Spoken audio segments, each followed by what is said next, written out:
Okay, the time being 6 p.m. on the 28th of January, 2026. I call this meeting of the Capital Planning Committee to order. Let's begin with a roll call vote. Heath, aye. Wayne, aye. Dave, aye. Chris, aye. Excellent. All right, run to announcements. This meeting is being recorded. Anyone intending to make an audio or video recording of this meeting should notify the chair at this time. This committee still has a vacancy for a Kingston resident. If you or anyone else you know may be interested, please reach out to Kingston's Finance Committee. You can reach them by email at fincom@kingstonma.gov. That's FINCOM @kingstonma.gov. Okay, on our agenda, we have a full schedule tonight, so I'm going to say now that we'll catch up on two items from tonight's agenda at a later date, those being meeting minutes and the committee bylaw discussion. Personally, I'd like to thank any and all of the town departments and individuals who provided help during the recent snowstorm, whether it's snow removal, emergency services, or just having to show up to work for a shift in an operation somewhere that can't take snow days off. Anyone else have any announcements? Belichick belongs in the Hall of Fame for talent. Okay, next time I'll put an agenda on the item for football. That's really what You asked. All right, first item. We're getting a lot of late requests because just the nature of this year and prices are changing. We don't really know how much money we're working with. Going through a time of transition. So rather than, well, our bylaw requires that we take a vote to consider anything that comes in after January the 1st. I don't think that's going to be efficient to do that every time we have a meeting with the presenter who has one of those. So I just thought in order to comply with the bylaw, get it over with now. I have a motion. For anyone, you can second it for discussion, or I mean, if you want to have discussion now, but I'm not really imagining anyone be against it. I'll second it for discussion. Okay, well, I'll make the motion first. Okay. All right, move that the Capital Planning Committee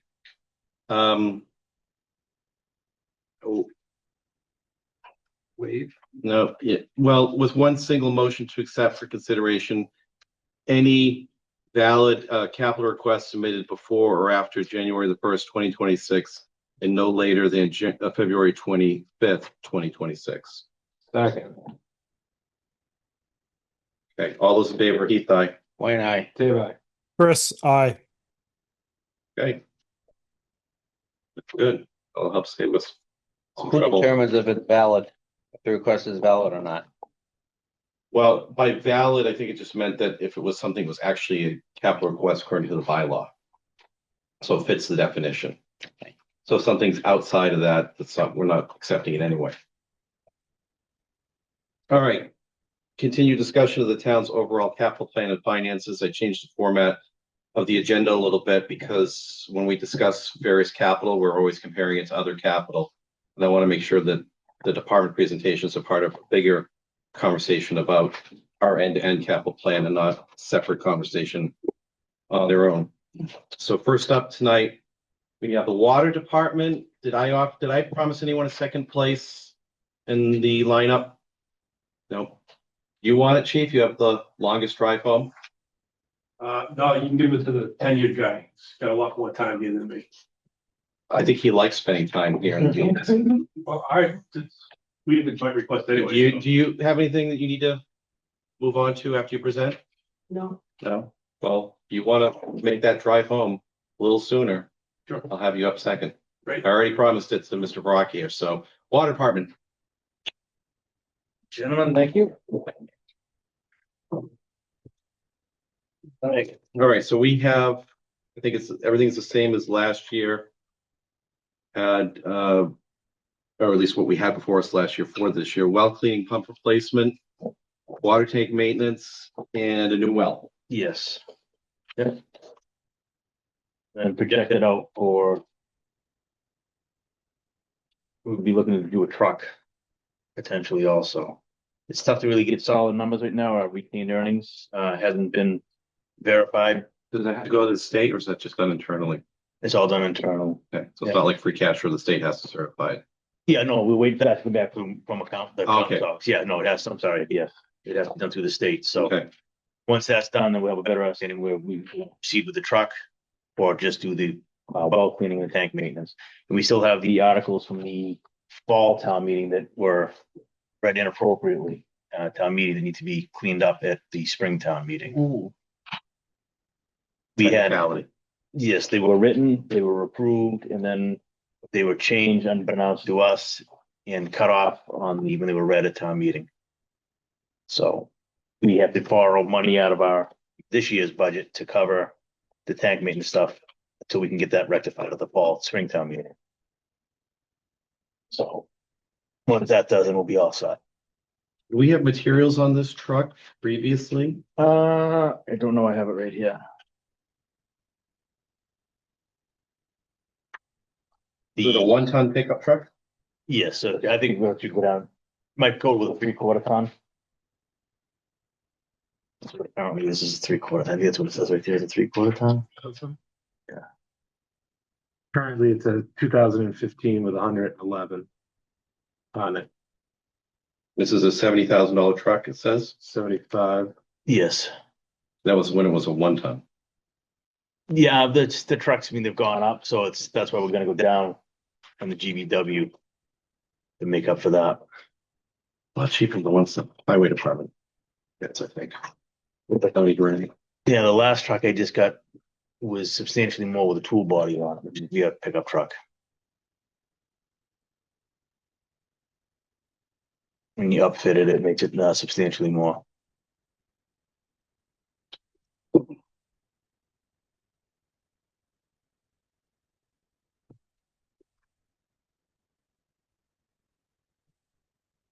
So that could be your truck?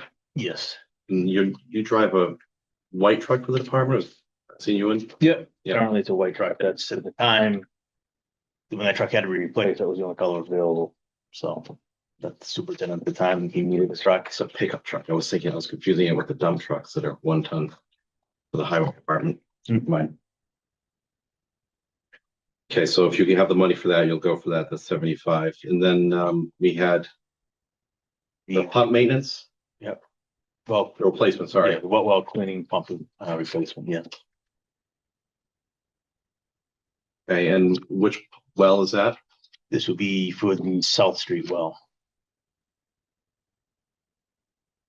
We're on a rotating basis through all the wells, so then keep up maintenance on them. So it's How many wells do we have? 6. 6?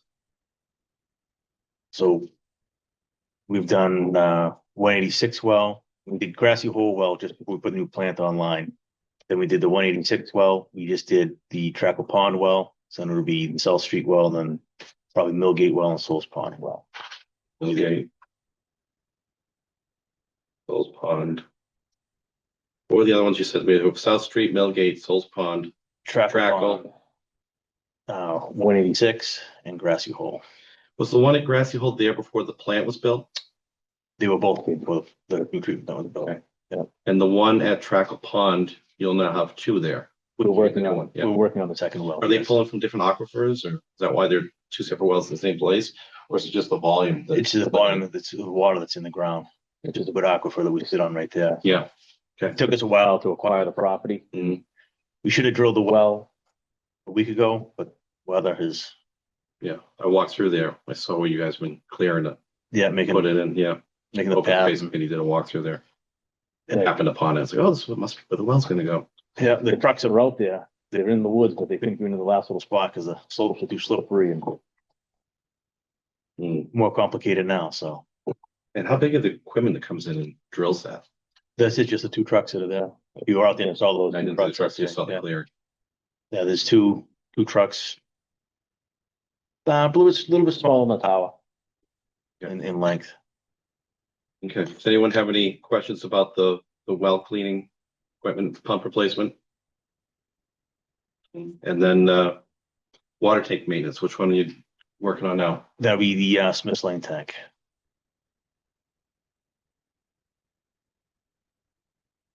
Right now, we're in a good position that we can catch it without having to do a total refurb as we did with the last 2 tanks, with Elm Street?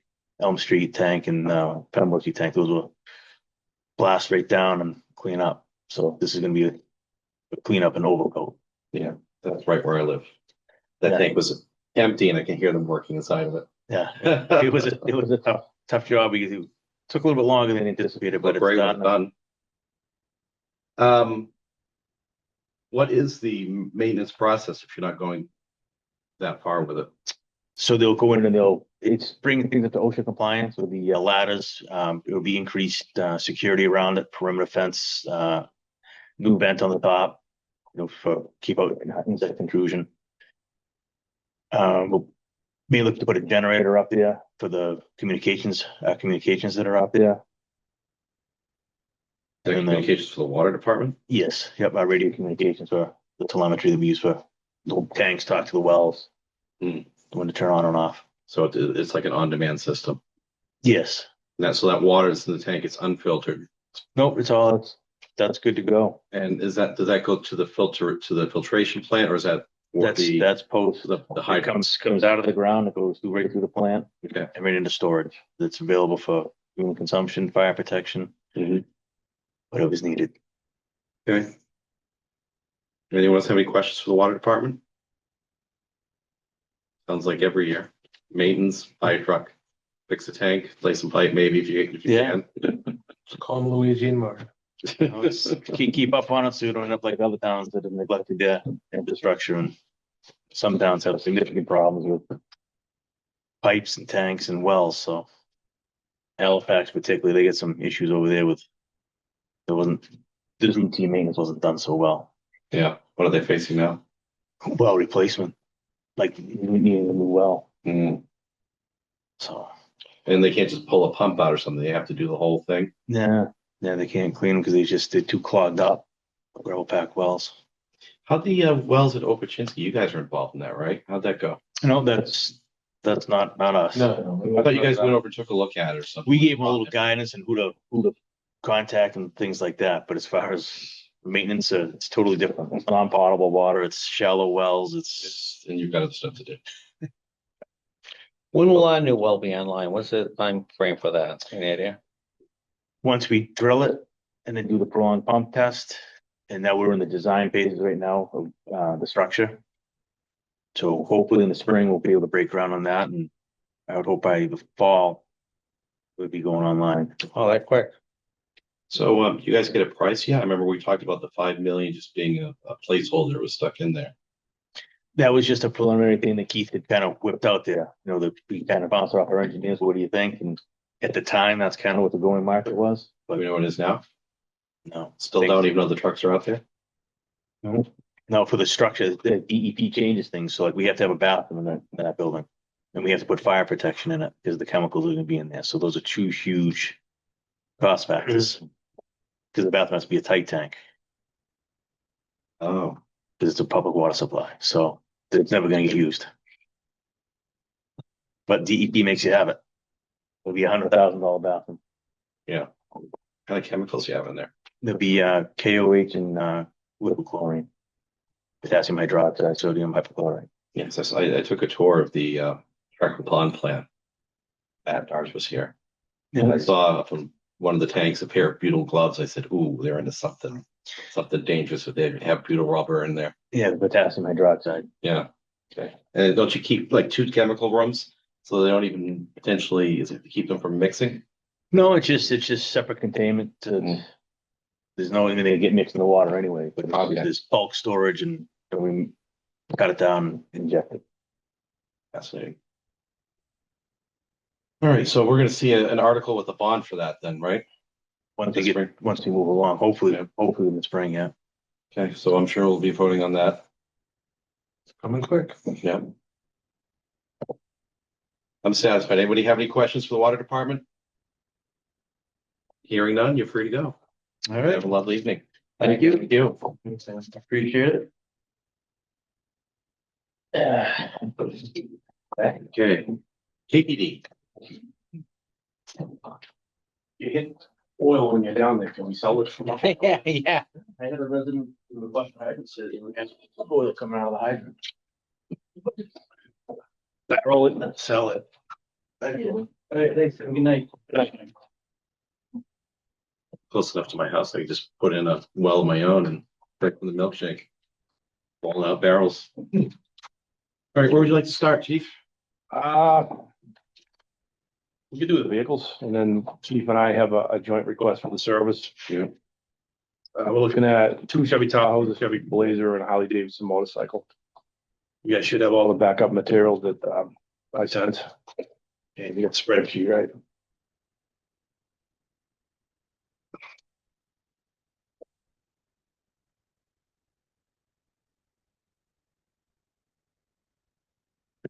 This, an updated one of these. I have one. One of these, it's similar, but that's my only copy. Copy if you want. My secretary will take care of that. Can you make 3, Chief? Servers. I've got the one with the interceptor and it has a spreadsheet.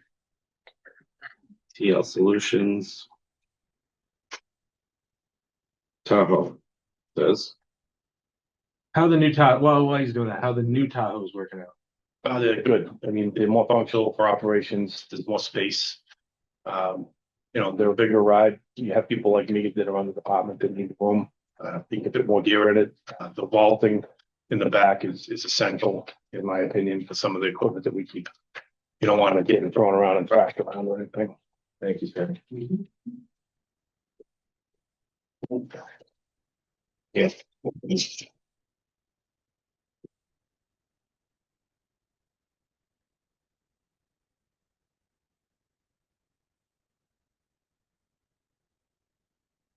so you had one of the Tahoes. Are they assigned, are the other ones assigned to someone specifically? Or are they just grabbed up by someone on a shift? Yeah, no, they're in the rotation. We made command vehicles out of them. I think there's one in patrol. We are caught up. I can't even believe we're saying it. Excuse me. But the first 2, we wanted to make them command vehicles because I didn't think the supervisor cars were adequately equipped and set up for a critical incident. So we changed the model completely. So, and then the other one went out to patrol, and it's popular ride. I mean, the guys really love it. Oh yeah, I saw one of them was following me one day. I was driving my wife going to go to the eyeglasses place. I said, the police are following us. I don't recognize this vehicle. I said, what do you make you think they're following us? I said, every time I take a turn through the parking lot, they're right there behind us. Wasn't me. No, I saw who it was because he pulled off the side and got out and seemed to really love his Tahoe. I said, oh, it's Kingston. They're on the road. All right, so tell me again, Chief, so two Tahoes. Yep. Motorcycle. Yep. And what else? Chevy Blazer, which will be a detective car. It's a little smaller. It's significantly cheaper. Less equipment in the upfit. So, all right, so what are we replacing? Do you have What this? are we retiring? You should have, if that got sent out, the ones up top are the ones that we're replacing.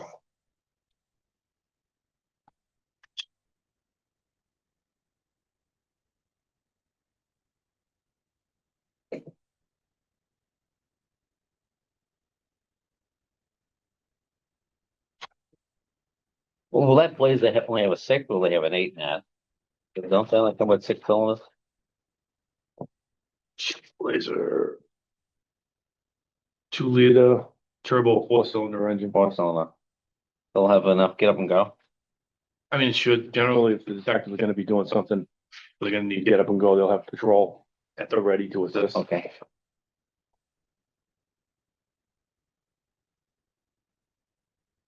Talk to me about the motorcycle. So how much usage do we get out Oh of my it? God. We have one officer who frequently rides it. It's 18 years old. It doesn't even have the horsepower, I guess you could call it, to keep up with the other units that are out there. We use it for, I mean, one of the priorities of the board when I first arrived here was establishing a traffic unit. A motorcycle is more versatile. There is another guy that used to ride. I know that he'll probably be interested in riding again. We use it for funerals. We use it for escorts. I mean, you've seen it all over town at the different things that we do. Memorial Day parade, traffic, and all that. Yeah, that kind of thing. I see it in parades and stuff, but I don't know how much usage it gets besides that. None right now. Yeah, and that's another thing. Yeah, but it's out in the spring through the fall. I see it quite often driving around town. It's only got, it's a 08, it's got 25,000 miles on It's probably rusting apart. it. It's in bad shape. I mean, it had a recent crash and, the repair is exceeding the value of one we have. We will keep it as a spare for training. Get this, replacement.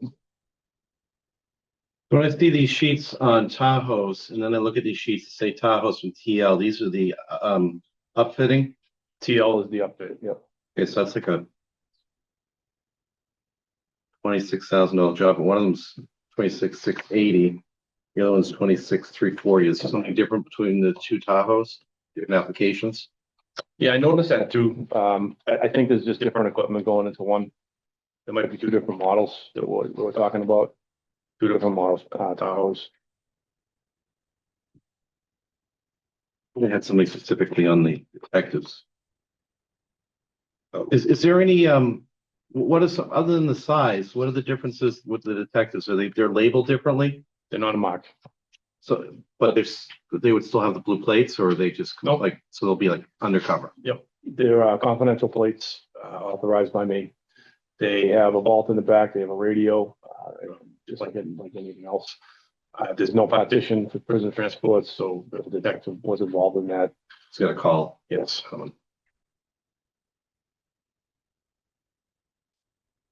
Will these stand out, and just because it's gonna look like a police make and model?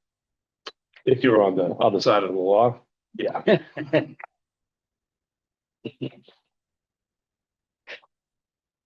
The chief, if I'm following all my different charts here. So at the end of the day, if we do as you propose, so the entire fleet will be 2021s or newer, except there's going to be what, 2026, like one or two older ones, right?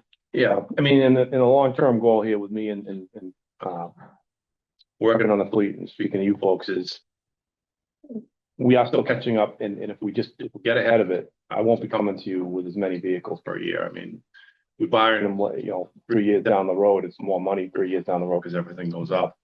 If we're proactive about them, replace them now, we're gonna have to replace less at a slower pace in the future. That's my goal, so that, instead of all this stuff, this is a lot of money here. Yeah, we'll keep it ahead of it. It's maybe 2 cruisers per year if we get to like kind of a plateau with this. I guess my only question is why are we replacing a 19 with 80,000 miles? Then we still got this 2016 on the books that has 100,000 miles. There's that one going. This one going now? I think so. Replacement year 2023. I don't know why that's on there. All right, that one's gone. All right. So these are essentially the two pretty much oldest vehicles in the fleet. Yep. So the other thing, like the fleet manager side of Morgan, he knows the maintenance history, and it's not always just mileage. Sometimes it's how many times we've done a repair and what we're expecting to go next with a Ford. If you ever driven a Ford Explorer or anything like that, you know that at about 100,000 miles, everything starts to go. Usually the oil pump, the radiator pump, a fuel pump, all the pumps go right around 100,000 miles. So his recommendations come from knowing the history of the vehicles and the maintenance. Mine was gas tank, air conditioning system twice, and alternator, but that's all well over 100,000, but I don't drive it like they do. Used. The car dealer said, The user. the dealer said, I see this car, I think state police. It screams state police. Oh, good, maybe if I buy it, they'll be cut me off on the highway. All right, I'm good. I don't have anything else. What do you got? When we if we replace those, does somebody in town want the cars, or are we just gonna get rid of them, or They're so beaten, they're not worth it. They're not worth handing down. They're worth a couple thousand maybe in trade-in, and then we'll take that and reinvest it into equipment that would be Okay. added to the upfit. Probably can't even use them as parts because everything else is now hybrid. I think the Ford discontinued the hybrids, or we're considering discontinuing the hybrids. You had a production problem for sure. Yeah. Yeah.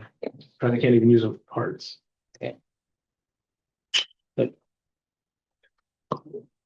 Thanks. Now this says the four Tahoes. One's date purchase 2022. That one's off. It's gotta be off. So the Tahoes, This should be what we purchased, what, 3 last year, right? it's 2 supervisor cars, patrol car, my car, to the best of my recollection. Maybe that's actually. That's probably another hybrid. Some type of typo. We did 3 last year, right? Yeah, but in 2022. I didn't think we did any hybrid last year though. We did all gas. Yeah. So last year we talked about you mentioned the F-150s as a patrol vehicle were cheaper than the Tahoes. Yeah. Is there any application in the fleet to use a few of those? I mean, in the future, we could, we have 2. We have, one is a comfort dog vehicle and the other is a supervisor car. So, I mean, in the future, if things keep going in the right direction with maintaining the fleet, I had a request in on a grant for a trailer, like a traffic control trailer with the horses and cones and all that kind of stuff, but it could be used for other things like national ride out. So we definitely have a use of trucks in the fleet.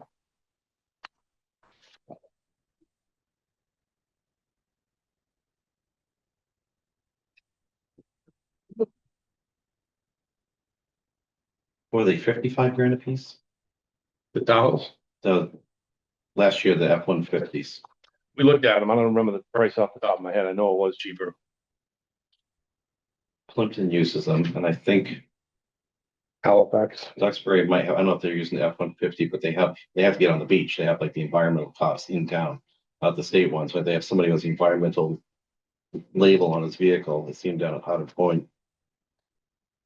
And we have all that land that's hard for an SUV to get in and out of. So at least we have one pickup truck. But all right. Anything else about vehicles? Do we have all the questions answered? Chris, anything? It takes a minute to click in. Keep turning around. I'm good. All right, very good. All right, then we have joint server.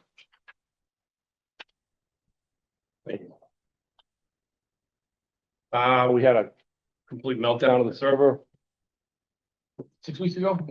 All right. So, that was a beaut. MX Consulting had to completely rebuild the server, and it's a lifeblood of what we do.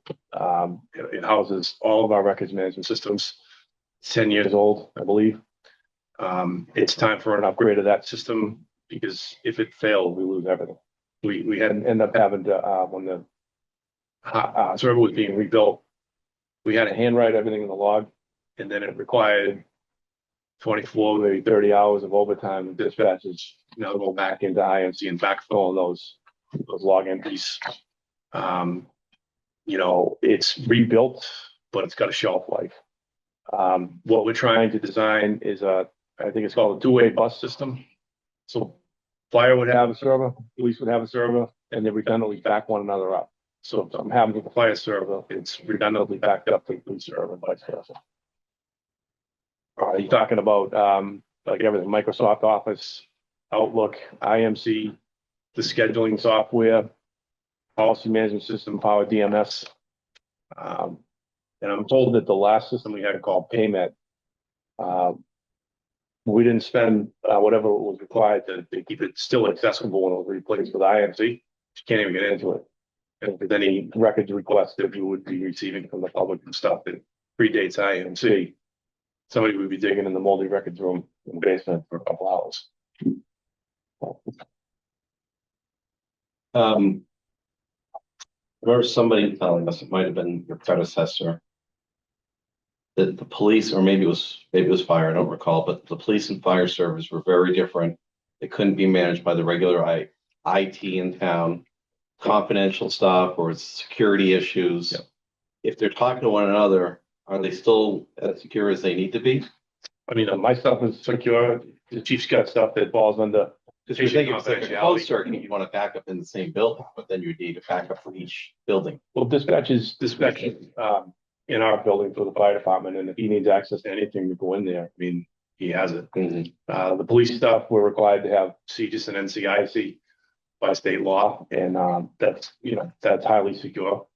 911 is its own independent server, and we were put on the hook for that last year, with an unfunded liability. The state said, hey, we're no longer paying for your server, go get another one. So there's a third server in there serving 911. Chief, you got anything to add? I guess just quick, on the service, half police, half fire, our CAD runs completely off it, our records management runs completely off the server, so when we lose CAD, similar to PD, we lose everything. The backup server this time, we have a backup server offsite at Pembroke Street, they were able to recover a tremendous amount of our information off of that, but it only gets you to a certain point. What you lose when it goes down is whatever you lose, there's no specific. You don't lose a day or a week or a month, it's whatever it lost.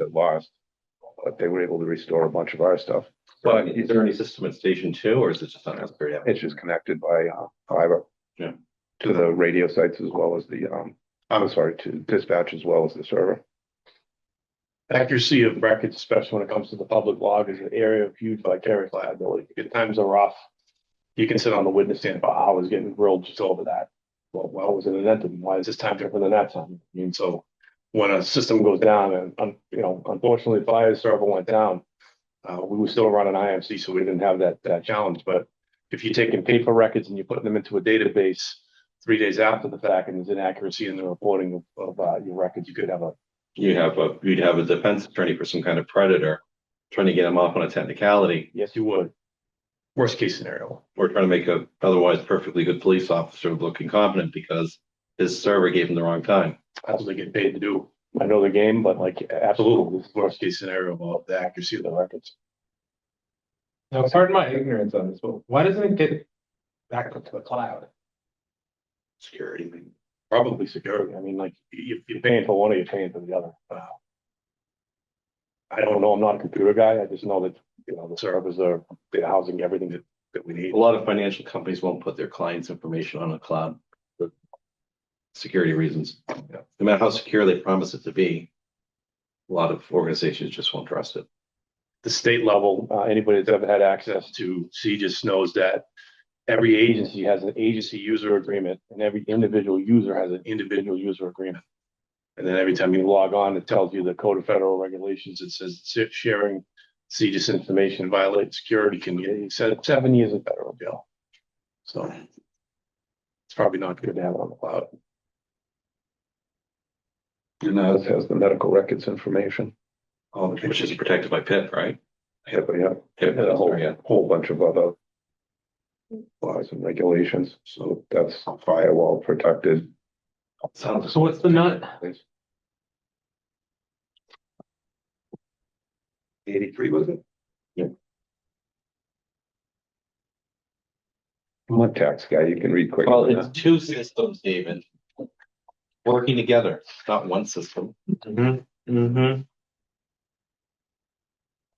Divide that by two departments. Two of us working together doesn't make it any better.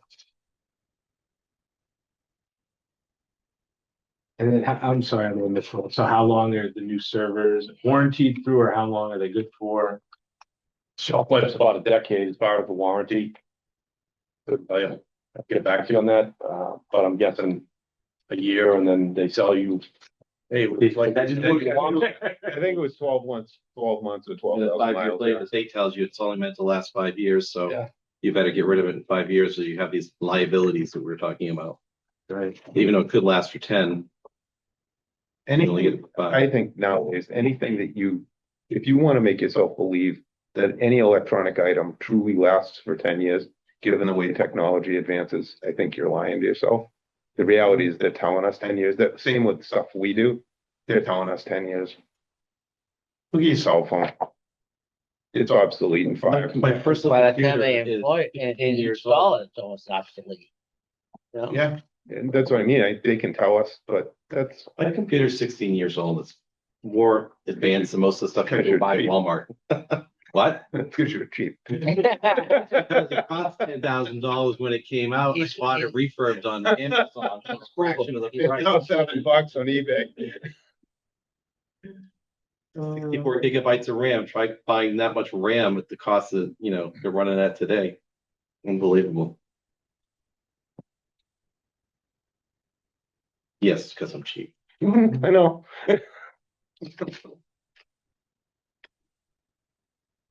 Still runs. Fair enough. Anything? All right. Well, unfortunately, but it has to be done. So, That's it for police. oh.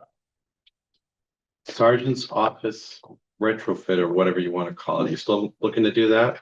Yeah, I don't have, concrete numbers yet. We'll talk about it then when we get the number. If you're still moving forward, we'll already. I'm hoping that we can do it for under 25. Well, pipe dream, but, when you pay one of those consulting companies to do a free design, the estimate's gonna come in high. You know, I talked to my assistant and a couple of the sergeants and the lieutenants about trying to find a way to keep it. So why don't we give them the background? Because you emailed me, this is what I'm looking to do. Yeah. They don't know. So because I guess we're delaying the public safety complex. Yeah. Seems to me that you're trying to work with what you got in the meantime. Yeah, so even though, like, we're having conversations right now about public safety, upgrades to both of the buildings, a renovation to fire and, a police station, whether it's on Pembroke Street or somewhere else. And even if we put the gas pedal to the floor, you're still at least a couple of years out the earliest from breaking ground. And that's a generous estimate about, like, if everybody was in favor of it and it happened all at once, we're probably realistically 4 years out from breaking ground if we were gonna do that. So we're short on one sergeant doesn't have a desk. And I took a look in the office after we promoted the guy and I'm like, these desks that we got were hand-me-downs from the school, which are monsters, the big space hogs. There's absolutely nothing ergonomic about the setup of that office. You got some guys that stand up and they're whacking their head off the ceiling because the vault is at 70 inches or 64 inches or whatever. Yeah, it's upstairs. So I looked at, dividers, making it more ergonomic, making it more professional. And we're just myself and the facilities manager, are looking at a whole bunch of stuff to try to find a way to do it, but do it on a cheaper version of it, whether it's WB Mason or one of the office supply places that sells that kind of stuff. If I come back before you guys on this, obviously it's a late entry. It's because it went over 25.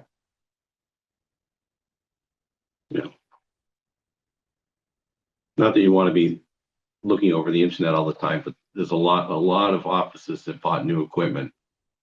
Since COVID, they just realized they've been paying leases on spaces and all that super expensive cubicle stuff, all the cabinets, everything. It just, you could see piles of it in rooms and they're like, this is the price, come take it and pick over and take what you want. It's out there, but it may not be the right fit for what you're doing. But they're just clearing it out for like pennies on the dollar. Well, looking at somebody appealed to my rational, fiscal conservatism. There is some in there, believe it or not. And it was like, well, if we are going to get a building and it's 3 or 4 years out, we should probably look at doing it on the cheaper end, just to make it work for now. Those desks are just monsters. There's some storage cabinets in there. It's just not really set up right. And if we're going to squeeze another desk out of it for the additional sergeant, then we're looking at, clean it out and start over. Did you already get a plan for the new police building when it eventually happens? Not an expensive schematic one, but we've already gone through some of the design stuff, site selection. I think then you would kind of know what size desks or whatever you're going to use at that point. So okay. Yeah. So when do we know when we're going to think about returning to the complex project? Yeah. Today. Okay. Yeah, I mean, we just started discussions on it today, so obviously, as we go further along, we'll start bringing everybody in on it, and figure out where to go. Indeed, it's a That will include plans for a flagpole, because I remember going to one meeting, they said flagpoles aren't always installed anymore? At the police station, Yeah. I wouldn't do it without it. Well, I mean, we do the 9/11 memorial at the Station One. You know, there'll be a flag. If somebody needs to donate, it'll happen. So there's a memorial plaque out in front of the station, so do we take that and transplant it, something like that? I mean, it's gotta be a flag. I don't want red bricks, that's a fire chief. You're gonna get Bluebird? Blue, I'll take blue and beige look good together. Scott, have you been through the police building yet? Kingston, please? Oh, yeah. Okay. It's attractive, isn't it? Look, I worked in Duxbury Police Station in West Street at one point. It was the same thing. It was an old, and Whitman Police. I mean, the old Whitman Police was just as bad. And it's time. As a matter of fact, you're overdue because everybody else that I just mentioned, Y'all have new. they all have new ones. Yeah. And they were all, built around that same time. And I think you're risking a lot of things as far as future accreditation, accessibility issues, you're overcrowded.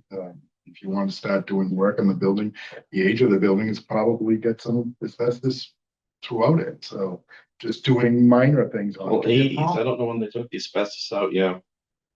Well, they might have taken it up, but I bet all the wallboard has it. Floor tiles. Floor tiles probably, Yeah. mastic has it. So there's a whole host of issues and I understand why it hasn't been done up to this point. For the same reason, a lot of things aren't done, but unfortunately, we have to have the conversation again. And it's only gotten more expensive. Yeah. All right. Any other questions for the police department? Anything else you'd like to add, Chief? No, I appreciate your time. You take a vote at the end of all the different meetings typically. No, usually because we have to compare everything against everything else for prioritization. We don't even have a budget yet. Right. So, Information gathering, vote at the end. Got it. Thank you. thank you. Good, right? You're welcome to stay though, if you want. I'm gonna hang. I'm gonna hang this here. It's about 80 degrees in here. It is. No idea if it's the one that you guys got. Exactly. Okay, planning.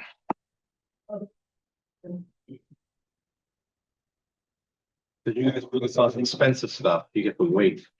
I got the, I don't know if you already Although planning's pretty expensive too. took a look at these, you could just Oh, thank you. kind of make it a little easier to Five digest. minutes, probably. Okay.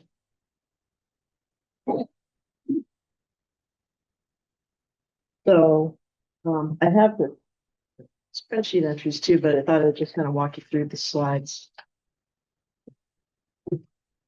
So I'm starting out with we have that townwide prioritization plan that Sean and I did working with our on-call engineers, Apex, and we updated that plan last year. So we try to focus on the top 10 projects. Main Street is the numbers 1 through 4. That one, you supported a $55,000 town meeting allocation, and we'll go over, we are using that. And that's been really well received by the neighborhood on Main Street. Number 5, Green Street at the library, we're doing that now. Pembroke Street. You got the grant for that. We did, and the one after that, the Pembroke Street, Grove Oh. Street. So they're both gonna be built this year. And we have some new priorities, but those are all related to 3A, which is gonna be complicated. The intersections with a state road involve MassDOT. So it's not completely under local control, but we have to always start the ball rolling when it comes to that. And then I repeated one by accident, and then Evergreen Street is in the top 10, putting a pedestrian crossing out in front of Town Hall to get over to the cemetery is something that's on the list. And then the Silver People Lake, been dying for that. yeah, but Gotta do dad jokes. all right. And then Silver Lake High School roundabout, that just keeps getting a lot of heat. It's on the Facebook again. So we've combined that with the shared use path and made one single large grant application a few weeks ago. So we're hoping to hear on that. So Green Street at the library, if I flip in, we're just going in and we're making sidewalk improvements. We're probably going to blend some chapter 90 money into the end and try to extend the improvements to the sidewalks. And we're going to come across with a better, more visible crosswalk and make some improvements along the front of the library there. And then as time goes on, we'll start working on intersections at either end. But we want to really focus on this part of town because everybody uses it. It's part of, everybody's walking when they have the luminaires and things like that. So we did get the grant. We're spending down some of the engineering funds now. We've done a drone flyover, done all the survey work, and they're coming back to us with preliminary design plans next week. And then we'll make sure we coordinate with police and fire when work actually is going to get started. And Pembroke Street at Grove Street, similar. We're doing an improved crosswalk, some realignment of the intersection there, just to make it a safer, cleaner intersection. And again, we got the $120,000 grant for that. So we're really appreciative of your support in terms of taking those 2 articles to town meeting last year to get the engineering. Because that is what is the key to us making progress with some of these intersection improvements. The other thing that we use consistently is the $50,000 engineering fund that you've given us that last 2 years. We use that a lot to use our on-call engineers. We also have last year reallocated another $50,000 that was set aside for the shared use path that we're using for on-call services. So we're not going to come to you this year asking for a renewal of that because we were able to reallocate. Main Street, I don't know if you heard that we very recently got word from the state government that they're going to repave Main Street from Summer Street all the way to the town line. With Plymouth? With Clinton. Other way, Wait. Summer Street is Main Street. Yeah, Holy Street. I call it Walking Road and Main Street. So they're going to go all the way to the town line, which is great. That's millions of dollars worth of pavement that we won't have to pay for. And we've got chapter 90 money that Sean used to reconstruct, repave the sidewalks where they were really bad, which has made the residents very happy. And that's the first time that we've touched that road in at least 12 years. So the neighborhood's very, very happy. does that include the sidewalks? Mhm. So where all the tree roots have completely lifted it. We've cleaned all that up. Yeah. That's gone. Yeah. And we're hoping in February, March to get some of the preliminary plans for, it looks like the neighborhood's interested in a shared use path. So we may be like shifting the alignment of where the sidewalks are with the street, things like that to make it more pedestrian friendly. But we'll see, see what the plans come back looking like. And that's where we're spending the $55,000 that you allocated for us for town meeting for those engineering services. So we'll be able to apply for grants. When you plan to redo the sidewalks by the library, is that complete reconstruction, or are you they're just gonna cover them with the tile like they did? Well, what we're doing with the grant is complete reconstruction of a portion of it. And then Sean's gonna have to look at how he can spend the chapter 90 money as carefully as he can, but they're really bad right now. So Yeah. I don't know the answer to that question. That's a Sean question. And then if I flip to the next one, that's the Silver Lake High School roundabout. And this, for some reason, the PowerPoint slide didn't pick up you can barely see it. There's a shared use path. There's kind of a dashed line coming down from the intersection where the roundabout would be, and then coming down along Lake Street and coming along by the pond, all the way down to Chipman Way. And if we include that as part of the roundabout grant application, it scores higher. So we threw it in and we asked for $150,000 to fund the design of both the roundabout and the shared use path to the MassDOT program up in like 2 weeks ago.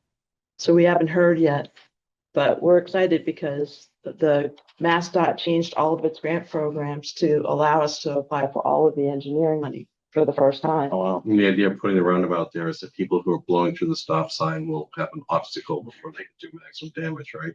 Well, everybody that's had an accident there is not paying attention. They're distracted drivers. That's we've determined on almost all of these accidents. So I don't think a roundabout's gonna make any. Aren't they sometimes hitting difference. people who have the right of way? I know they're flipping over and, I mean, we've got a lot of accidents there. So a roundabout, in theory, is gonna make people slow down on their approach.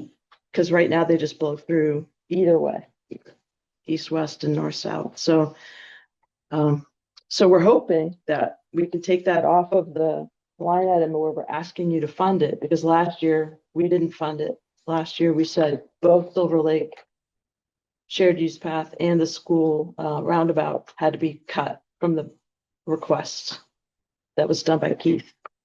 So, so we're coming in, we've put it back in the capital plan as a request as we did last year. But in the meantime, this MassDOT changed all their programs and we were able to apply for a grant. So we're hoping to get it. And you don't need any seed money for that grant. Right. It's, well, we used all the engineering we've done so far and we spent like, That's 100,000 here for signage and all this, or? well, yeah, like when this first came up, there was no budget. Mhm. We roughly spent $100,000 between planning board funds and chapter 90 money to make a school zone, put signage in, cut brush back, re-sign the stop signs, repaint, and also do some engineering design of the intersection. And we're using all of that. Probably 30,000 of it was engineering. And we're using all of that as part of the grant application. So it's sort of like we already have the seed money. Mhm. And then, and moving on from local roads, I wanted to flip to, this is the planning department does the state roads without Sean so much. So there's two projects that I'm looking into. One is the ramps at 3A, and that's there's the two roundabouts that we're talking about, where 3 and 3A intersect with each other at the town line. Duxbury and Kingston are sharing the engineering costs through both town meeting allocations, ARPA money, and planning board funds here in Kingston. And we're up to 75% design, which is really good. And we're in the tip for construction in 2028, but we have 25% design gap. So we've written a letter to the, what was Secretary Tepper, who's now stepped down, but we've written a letter to MassDOT asking if they would pick up the costs, because the reason that we had to stretch and only get 75% design is because they keep changing their design criteria at the state. And they're thinking about it. But the other thing that's happening, first I'll talk about the next intersection and then I'll fill you in a little bit more.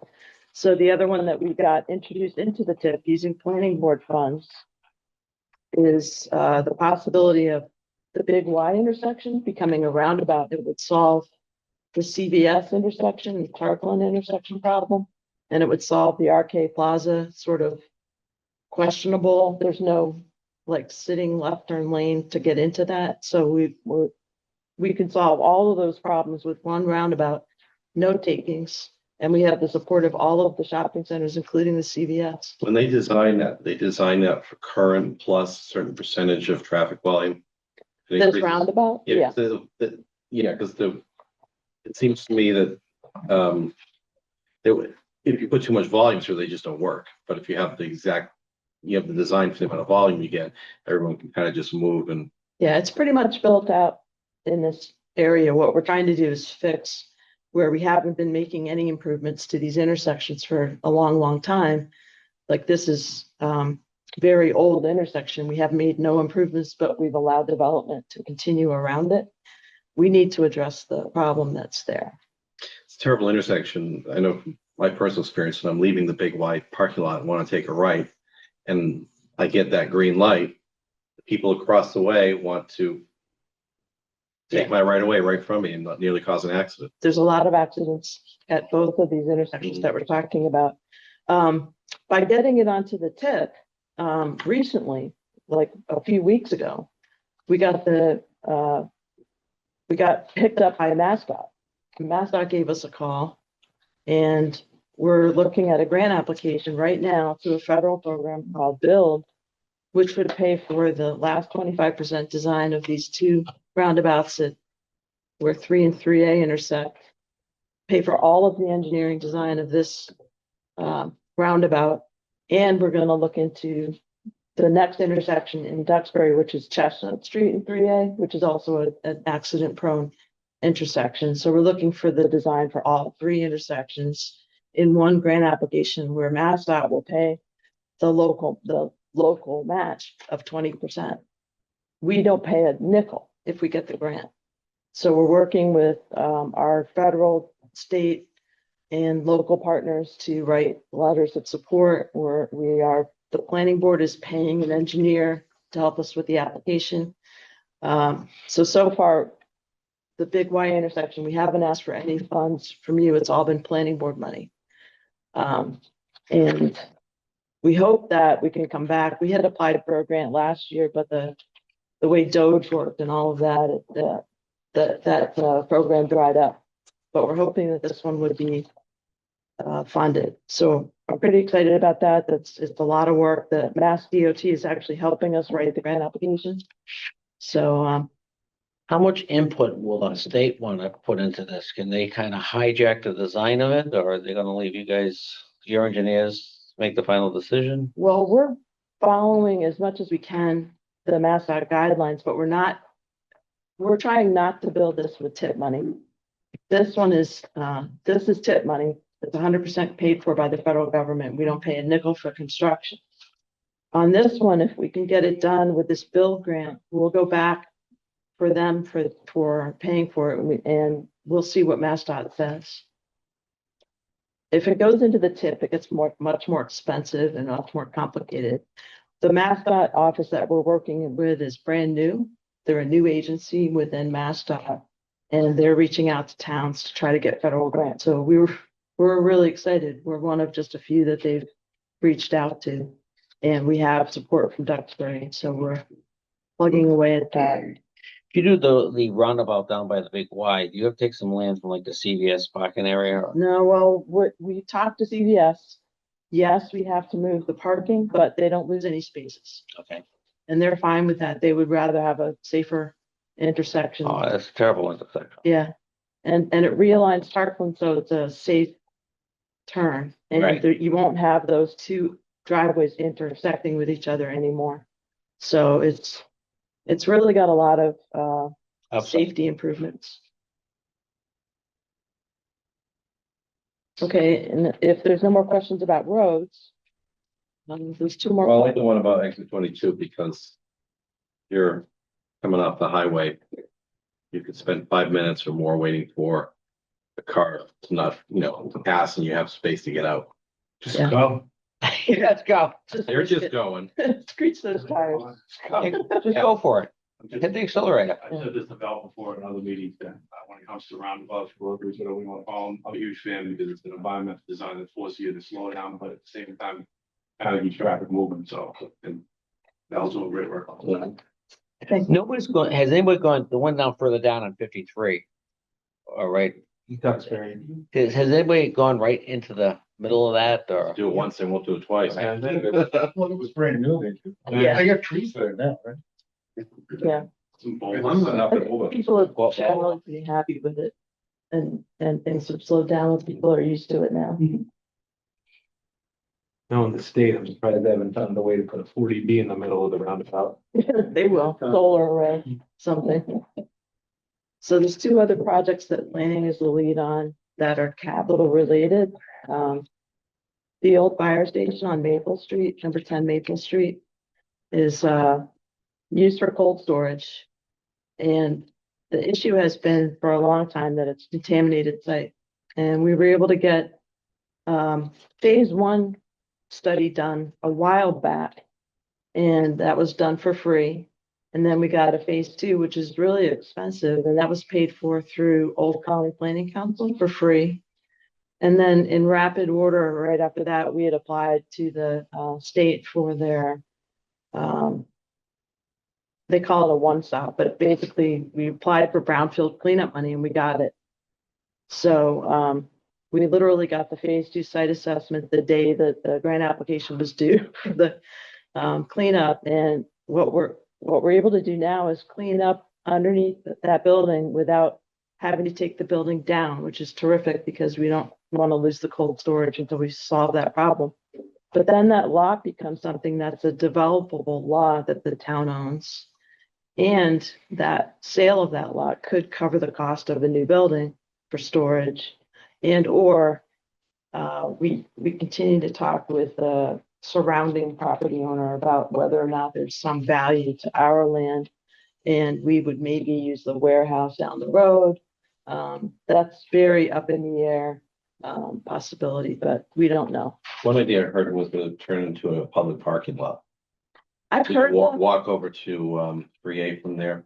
Yeah, I don't, Possibly doing a path along that, I forget what it's called. It's not the Hallbrook, Stony Brook, but that I've heard it described as a drainage that goes behind the lovely pets and over towards where the brewery is. yeah, there's the river runs underneath the road there. And what we're trying to do is look at a downtown redevelopment plan that has to start with the infrastructure. We have a culvert that's probably 300 years old that goes under the road through the buildings and out the other side that's undersized.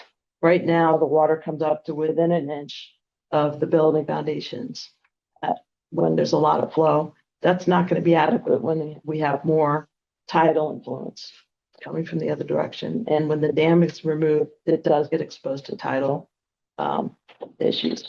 So we're working on that with Matt and trying to get funding. But right now, we just reached out to the state because that's one scary culvert that the state owns. And then the other one is up the road by the Small Brook, which is where the restaurant is. I'm losing Charlie Horse. Up by the Charlie Horse. That's also severely undersized. It's 300 years old and it's not on MassDOT's list of culverts and bridges. So we've made it to their attention today. And we're hoping that they'll join hands with us in terms of long-term planning because the possibility of flooding impacts on our main street is something I don't want to have happen. I want to deal with it ahead of time. So whether we do a parking lot or whether we do housing or how we connect that walkway that you're talking about, and how do we redevelop the downtown so that it, the real constraint is that river that's running underneath the street and it prevents them from being able to reinvest in their properties. We've had people come in and say they want to put millions of dollars into those buildings, but there's no parking and there's so much environmental constraints around the river, the wetlands, and the culvert issues that we really need to look at it holistically to figure out what the best use of this will be. Mm. There's a flood zone on it that will go away when the dam is removed. Like, so there's lots of tricky parts that we're working on. And when I say the dam being removed, what I mean is just down the road, there's a dam that dams up the brook that comes through here that Matt has a grant to design the removal of that dam on private property. And we're hoping, we have a good relationship with that property owner. We're hoping to continue and then remove that dam. It's good for the water. It's good for fish and habitat and things like that. Yeah, he was talking to us about the Maple Street culvert and between that one and the one on Lake Street.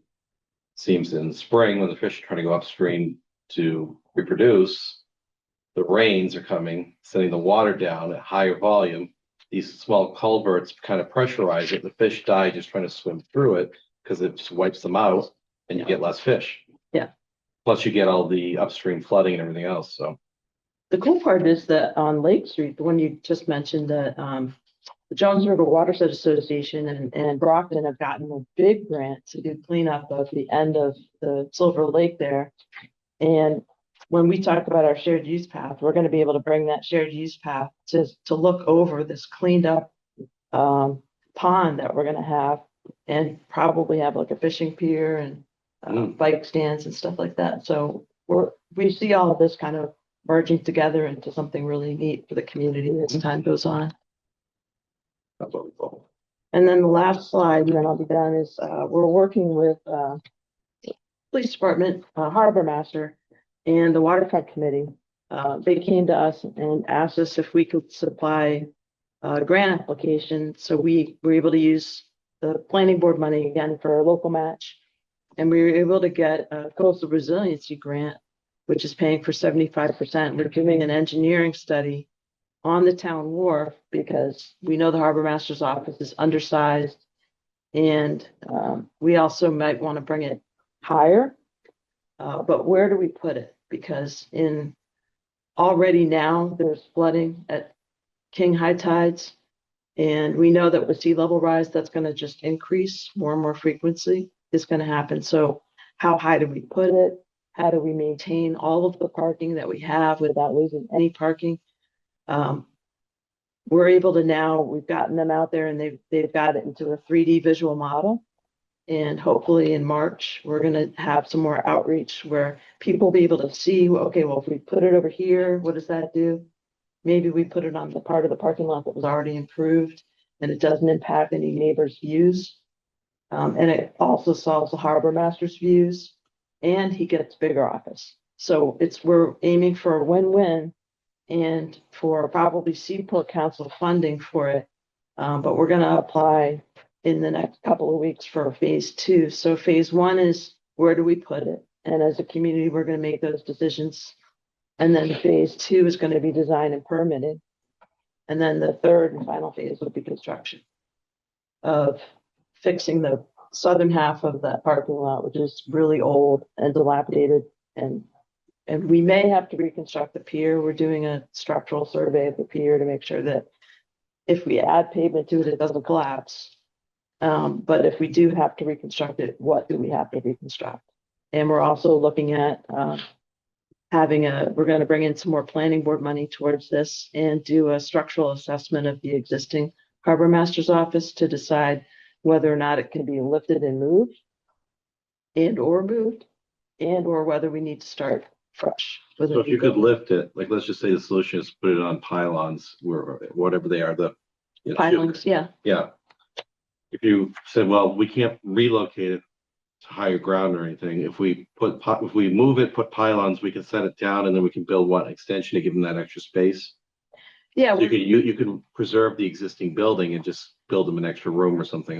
Yeah, if it can move. Yeah. And we want a structural engineer to tell us what's going on with the building to make that decision. But we're going to have this visual rendering that's very lifelike. It's almost like looking at a picture, but you can rotate it in 3D. And we're going to show different locations of the building, possibly on the newer parking lot, possibly where the building is now, possibly brought closer to some of the existing houses. But as a community, we're going to make that decision so that we're spending all of our money in a way that will last for the lifespan of the mortgage or whatever it takes to reconstruct that building and provide the services as long as we can. We're also going to make it so that when there's high seas, you can still get to the building and function as the harbor master's office without being blocked from being able to get to the building. So it's pretty cool. The technology that they're bringing to us to help us figure this out is really fun to play with. Very fascinating. Any questions? All right, thank you, Valerie. Thank you. I got you. Yeah. Have fun. Finish the rest. Have a good game, Jack. That's the rest on mine. Should we give him help? Get a coffee, of course. Good night. Night, guys.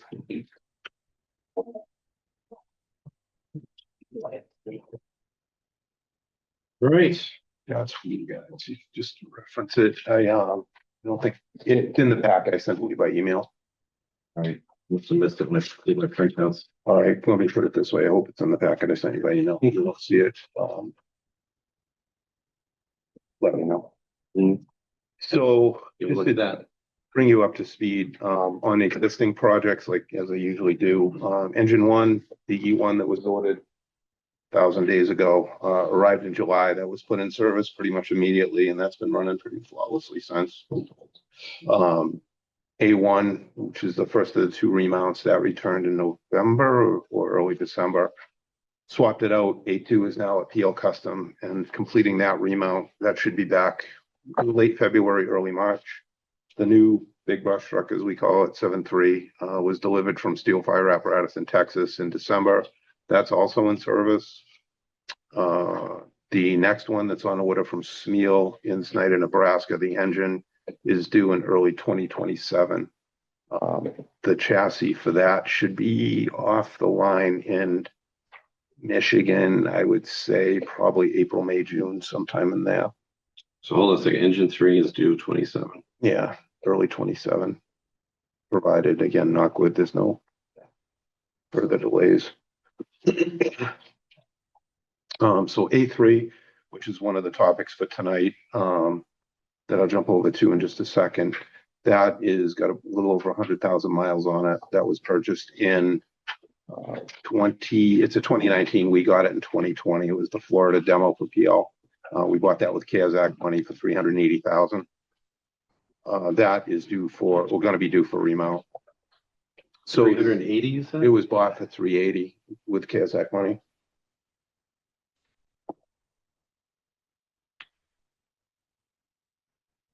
So jumping over to 2027, I think, Heath, you have it highlighted. The others copies don't. 205910 is the tower lease. I think there's conversation to be had in terms of the payment on that and how that was gotten, Kathleen. There should be $400,000 that was allocated from the point, what's now the point, Trammell Crow, as well as Amazon. And I know we had held that. I don't know much more than that in terms of where it is, availability and so forth. So that was never taken and reapplied to something else. I can't answer the question relative to accounting. I know that money was, as far as I know, has not been spent on. Because we were going to use it for engine 3, and then there was a. Yeah, and then it was no, don't do it. So I think there needs to be some clarity on where how those last two payments get resolved. Because I believe 400,000, if we paid 400,000, would resolve the last two payments. So I think that's for Scott, myself, and Kathleen to have a discussion about when that time comes. Slide down to ambulance 3 that I asked for in this budget or this year. 485. I included the stretcher and lift system, and I'll go into that in a second when we get down to medical equipment. The price right now is around 340 to 360 for today's price of the remount. The earliest they can do the remount is the first quarter of calendar year 28. So we're trying to fine tune the figure relative to what will it actually cost in 28. And I did add the stretcher and lift system in there. And like I said, I'll touch base on that as we go. So is that why we have a 485 number? Yeah, that's why the number's high. And that number is high intentionally. So because we're going to try to digest the price increases and so forth, which I just got recently, and my salesman hasn't been available. So when we have final detail, because that could raise questions as we go beyond capital planning, with FinCom and town meeting and everything else. Yep. Why is it so much higher than the prior ones? Well, there's time has passed, but there's also it's a different. it's a different animal. It's a different time. It's price increases. Again, that's intentionally high. That's worst case scenario. I know that's coming down. I'll be very honest. Once I get that information, I'll get it to you and break it down. The other thing I'll do too, that I've done in the past, we'll break this down and propose a lease payment. For two reasons, I think a lease is reasonable. One is you spread payments out. The second, we need to get this contracted because they'll hold the first quarter 28 spot as long as we have a written contract or a signed contract or whatever they require to actually do that we make a commitment to them for that spot in 28. So we're gonna have to do a little more work, figure out how to do that, and I'll get you lease information as well. Well, it's just about 500,000. It'll be, Kind of in it will be, theory, it will be less than what you see in front of you tonight. I do know that. Again, there's a couple of thought processes with leases. If we know it's gonna be up in 28, do you wait till the first quarter of 28 or just before that to do the lease, banking on or rolling the dice that interest rates are gonna be a little lower than they are right now, hovering around 5%? Or do you do it now thinking 5% is the lowest they're gonna go? It's kind of a crapshoot. Or do you pay cash? I mean, that's another option Was too. it announced today that they're not moving the current interest anyway? Yeah, that's what I had heard that was gonna come along. So I think there's a bunch of additional information that we can get for you and we can have a conversation about. Moving down, engine three's lease payment, the 184,799. Bless you. Thank you, I need it. That's for engine three, again, engine three's lease payment. That's for the Smeal that will be early 27 delivery. Moving down further in the 27 column, brush breaker lease payment. That's the 149,671 for 7.3's lease payment. Engine one's lease payment. Did I miss one? Oh, sorry. Ambulance 1 and 2 re-chassis. That's the lease payment for them. Can we pay off engine one this year? Yeah. Engine one this year, ladder truck, and some street And park trucks next year, and potentially we can pay our leases for year two with the meals tax revenue. PD FD server, we talked about that. I had thrown 85,000 in before the chief had gotten me the updated quote. So that's obviously whatever Brian said it was. And that, to me, of all of my stuff here, frankly, is probably the highest priority. Server. It affects both of us, and it's absolutely critical. So now the reason I did separated this out for medical equipment, that what I passed around to you, Stryker Physio, which is the company that makes all of our medical equipment that you see listed here, decided to publish something that said you have 7 and 8 year end of life or usable lives on much of this equipment. To say it was a surprise, it was a surprise when it came out. It's not a surprise now because it's been out for a little bit of time. So it becomes challenging. And this is probably, as I said to you earlier when we were talking tonight, this is probably the most difficult part of tonight's discussion, because most of this equipment that's on the list here, I don't think needs to be replaced, practically speaking.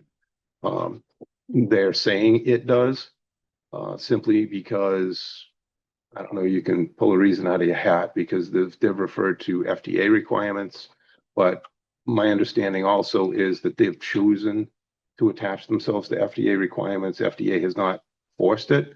Their argument is, well, FDA says 8 years on medical equipment. It goes back and forth. But needless to say, when that information came out, it was important that I brought you up to speed on that. The total below that is what it would cost if you replaced all that medical equipment, excuse me, at once. I think that's not practical, frankly, this year. I've had conversations with our techs as well as PL Custom doing the remounts. They've been through the stretches and lift systems, both our techs and PL Custom. And they're like, there's nothing wrong with this equipment. You've maintained it well, because we do service contracts annually, and it's just not in bad shape. So to me, a lot of that equipment is a lower priority. I did have a conversation with the police chief. I had a conversation with Rob in facilities, and before they closed the Sampson Fund application process, I asked him for 10 AEDs. The thought process I had when I did that was the 10 most, I want to say most accessible, or the ones that were in the buildings that were most likely to be used. Not that anyone is or isn't highly trafficked buildings. If they would replace them, it would certainly take the heat off you for a year.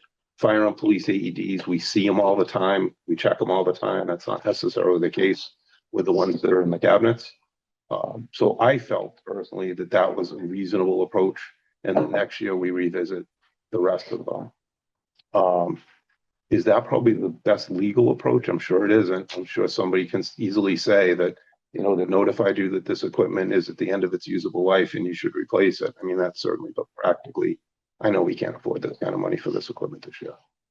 The people who looked at your equipment and said that it's in good shape, This is the same company that's telling us we need to get rid of it, just two different divisions. did anybody put that in writing?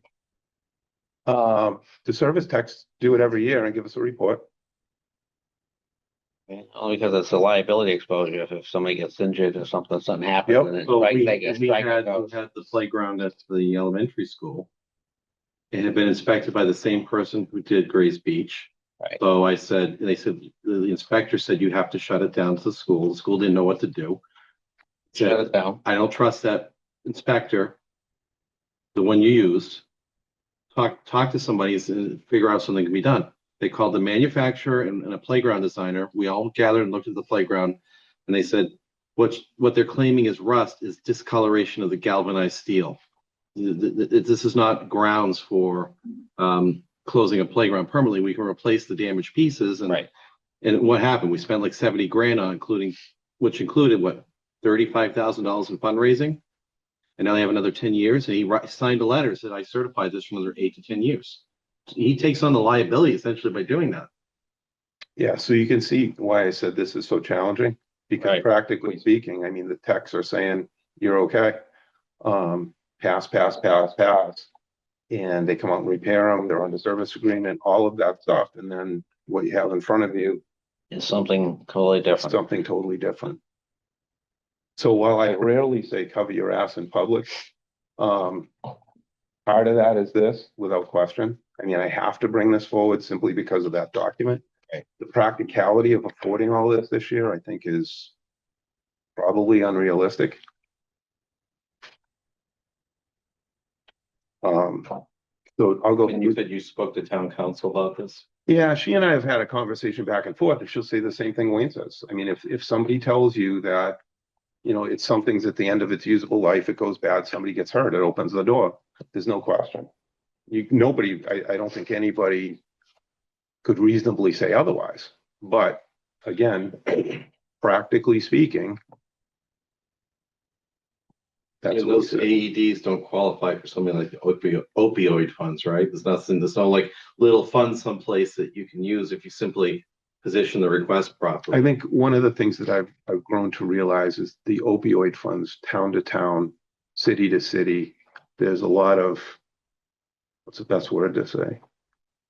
This ambiguity, Inconsistency. yeah, inconsistency in what people believe. And I think even at the state level, there's that. So again, that's why I said I'll get on the list for Sampson Fund as quick as we could, because at least we can start to address that. One of the cardiac, we were able to reallocate, because they inspected all the equipment and said it was fine. We reallocated some of the money within the ambulance refurbs that was going to be such a lift system to a monitor for each truck. So we were able to deal with 2 of the 3 problem monitors. One more we really should replace. The other 2 we can space out. So of all of the equipment, I would say the 1 cardiac monitor is something we really need to address. We should do that. 2 of the other ones are just fine. The Lucases are interesting because if I do 1 at a time, it doesn't come to you because of the cost. But if we do 3, it comes to you because of the cost. So again, that's the reason those are there. Stretchers. By the way, it still comes out of free cash because it's going to go on the equipment. Yeah, it's going to go just like these stair chairs are. It's not the price. So the total price is still sub-capital. Yep. But it's the same funding source. Yeah. Now the alternative is if you said, "Yep, let's spend $498,000," then it all comes to you because it's a package deal, Medical equipment package. Yeah. So we might as well talk about it. So that's the monitors, the chest compression devices. 2 of them are older and completely, what's the best word to use? I don't want to say not serviceable. If they break, they don't have parts for them. One, because it was donated to us at a later date, is the new version, and that one's got a couple more years on it. Stretchers and lift systems are just what we talked about. The stair chairs are simply the chairs we use to carry people up and down stairs. If you can believe, those things are $5,000 a piece. AEDs, the town between police, fire, 14, and then 13 or 15. 43 of them at $2,881 a piece. So that's where we are on that. So my personal or fire's priority within this group is one of the defibrillators. I think the rest of it we can work on. Either the Lucases, I can do one each year out of the budget of the equipment article. We'll figure that out. And that will bring us up to speed there. The stretches and the lift systems, there has to be a decision by me, frankly, whether I include one of them in the next ambulance and we roll that into the lease or not. If we in fact do a lease or roll it into the purchase of the ambulance remount. So we'll have to have that conversation. And the stair chairs are in the same position as the stretches and lift systems. They're just in fantastic shape. They've been taken care of. The AEDs, if I was to say, other than the cardiac monitors, where's your biggest exposure would be if somebody wanted to use one of those and it didn't work. I just don't see it. They're maintained, batteries are changed every year, pads are up to date, and they never said anything until they put that out about a service life. So we had always gone with 10 years, but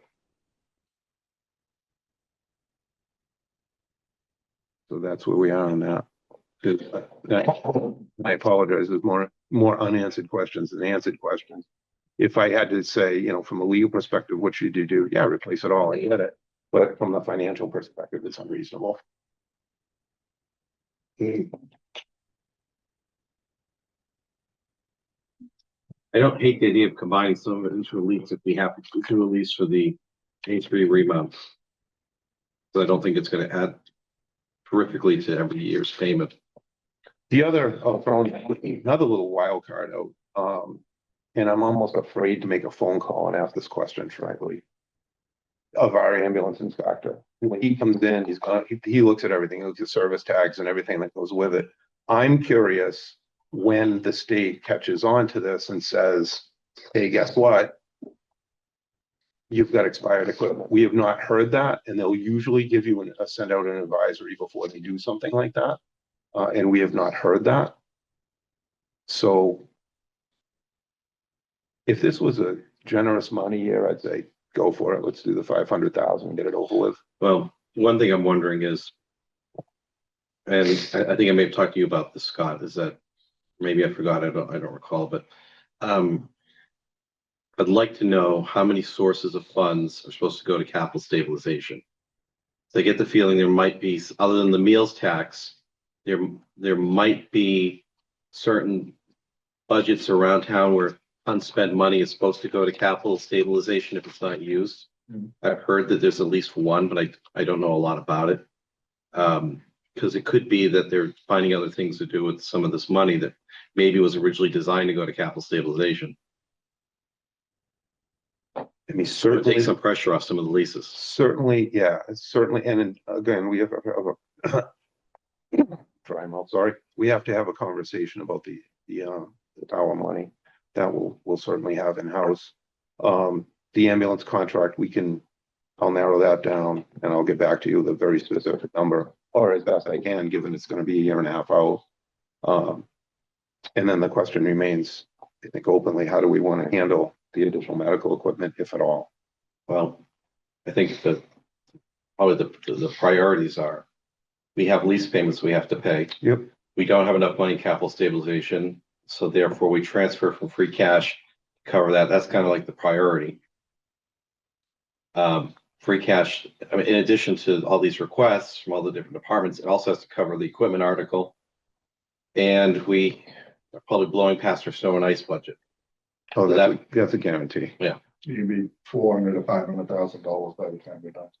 If If it doesn't snow again. it doesn't get. I missed it on Sunday. You didn't want to say it. I want to say it, it's too late. 5. That's down. I heard I that bet- they I were bet it- talking 10, 11. I when bet it it's came. more. Yeah. So then it's like, after all that, the capital article and the equipment article get a shot at what's left, but we're still gonna want to hold some in reserve over the course of the year anyway.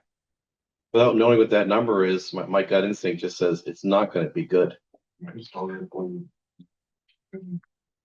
somewhere in the $3 million range. But for the lease payments, We had the year we bought the 4 trucks for highway department, we were, I think, at 3 million or above. Hmm. But I Because they wonder used how to many, do it. remember we approved the They used cold to do storage building and then we didn't build it? Yep, that 400. There's a bunch of stuff like that I think probably helped bring that up artificially. Because if we knew it was gonna go that way, we probably would have spent $400,000 on trucks for streets and parks rather than a cold storage building put out behind it. Needed on this week. Is that I think that was 400,000 if I remember correctly. Just 400. Yeah. We have, what, 3 leases expiring in 2027? I think so. Yeah, it's the engine one is this year. It's the, what is it? Is it the tower ladder and 2 trucks, one for streets and parks, one for solid waste. Maybe they're both solid waste. I don't quite recall. So it might be the tractor. No, it's not the roll off. It must be another 6-wheeler or something. I think one of the 6 wheels. Yeah. I think you're right, yeah. And they have all One of 4 them. now. One of these. So they have the 1 ton, the 6-wheeler and the 2 10-wheelers that we did like 2 years ago.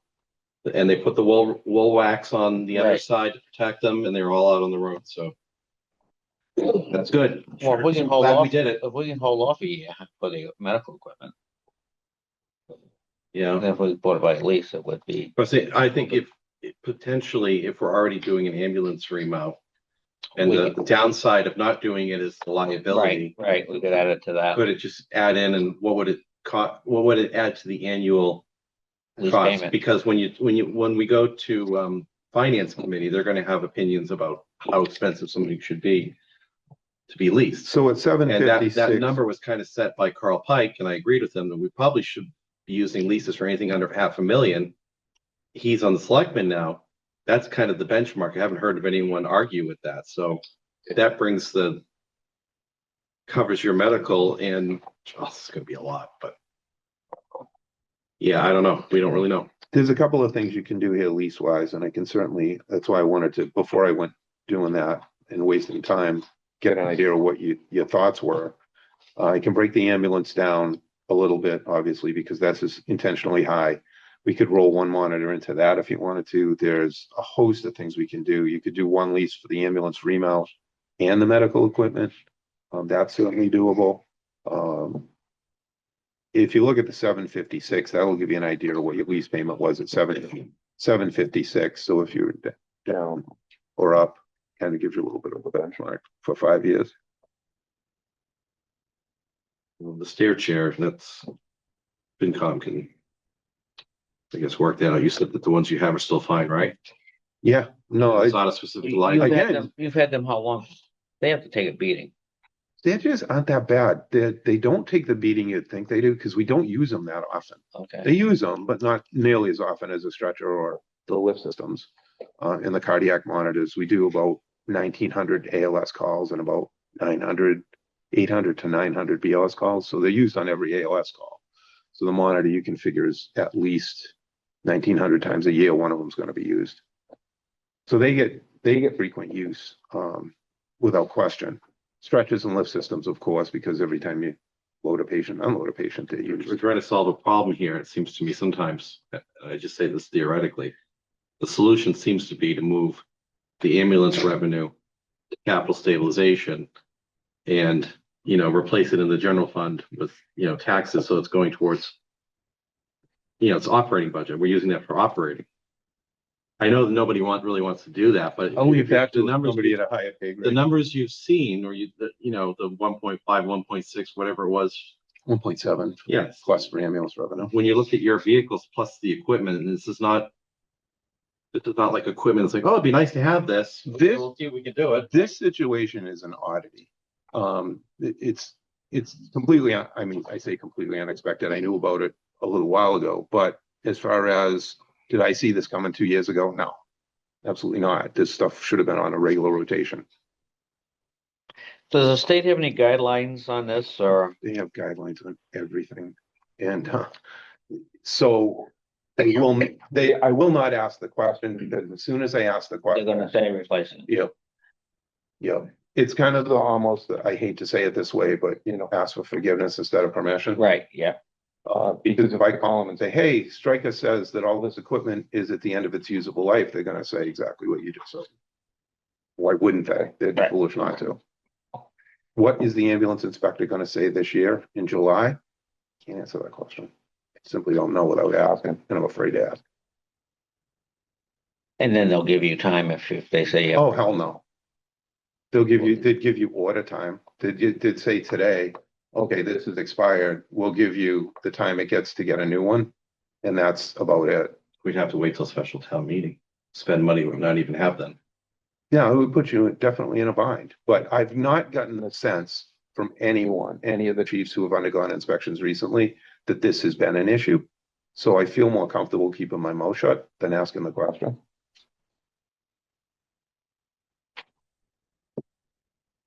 To see what I said this year is kind of a, I mean, I'd love the remount following one, if we have to use a lease.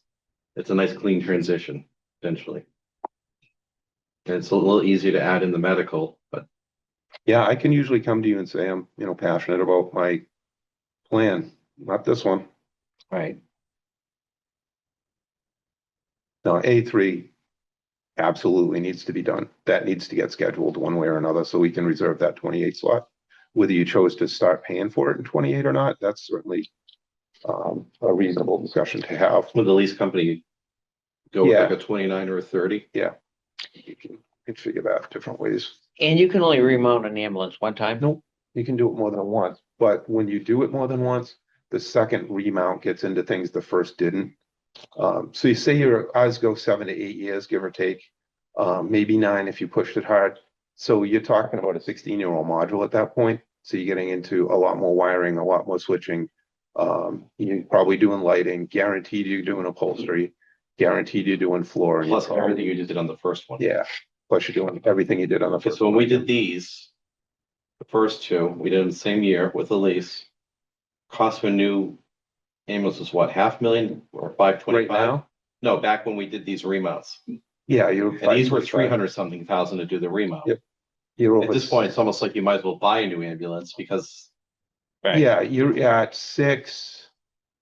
604 to 640, depending on when we scheduled a new one. But then you got 14 years out of your ambulance.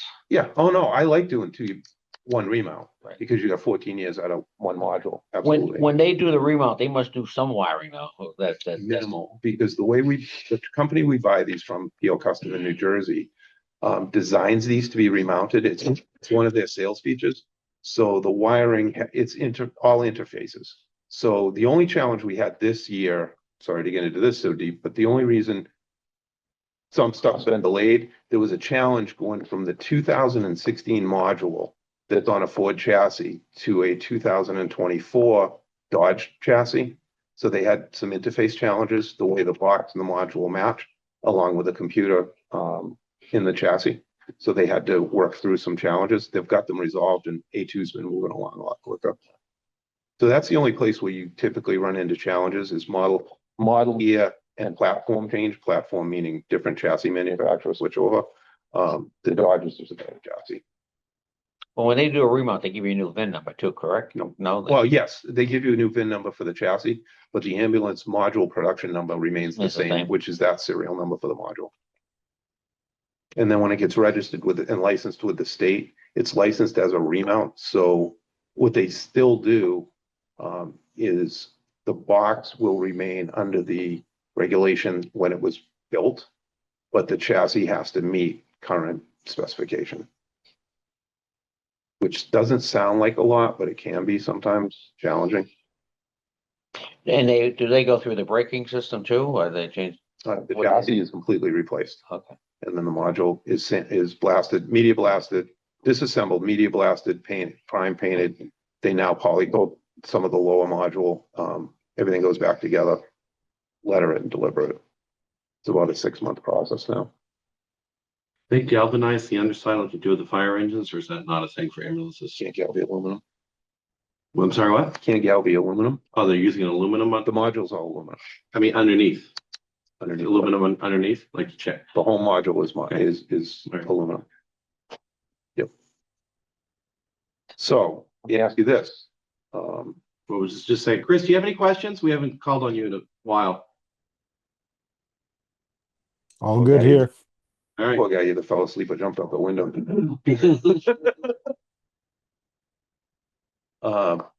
So you tell me what you'd like me to give you for information to consider. I mean, I've pretty much laid out what the challenge is. And I don't want to overload you with stuff that you don't want to consider. Well, I mean, I think we have to consider everything that's in need. So ambulance, I can give you a lease breakdown with the stretcher and lift system in it. That's the smartest approach, frankly. Mm-hmm. And do that over 5. I'll give you that information. And then what? Well, anything, I think we're gonna need updates on how it goes with some of this medical stuff. You know, are you getting the, well, I don't know, you don't know yet about the Samson Fund. No, oh God, no, no. And something could change, I suppose, in the meantime, it's probably not likely, but everything seems to be changing. Someone's gonna say,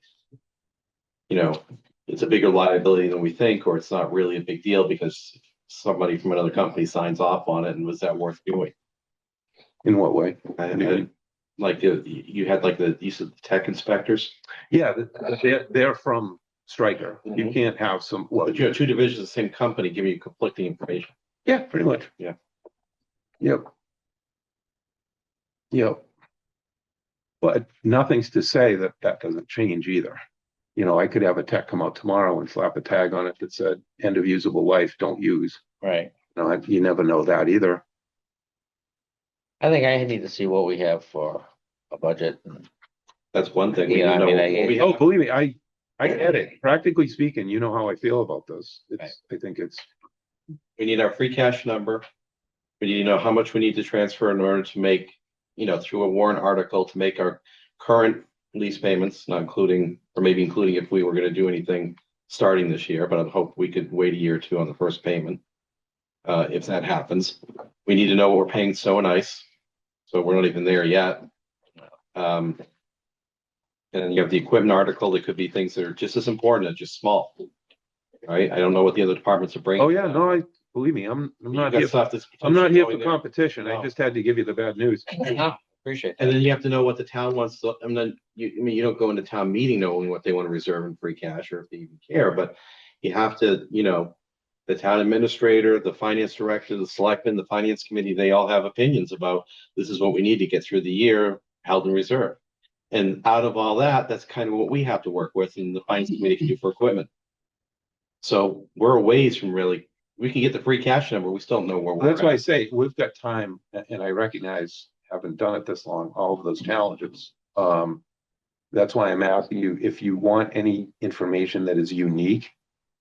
We have plenty of time for me to get that. I can put different packages together if you'd like. Our bylaw requires that we vote by the end of February. Since that bylaw passed at special town meeting years ago, we haven't done it once.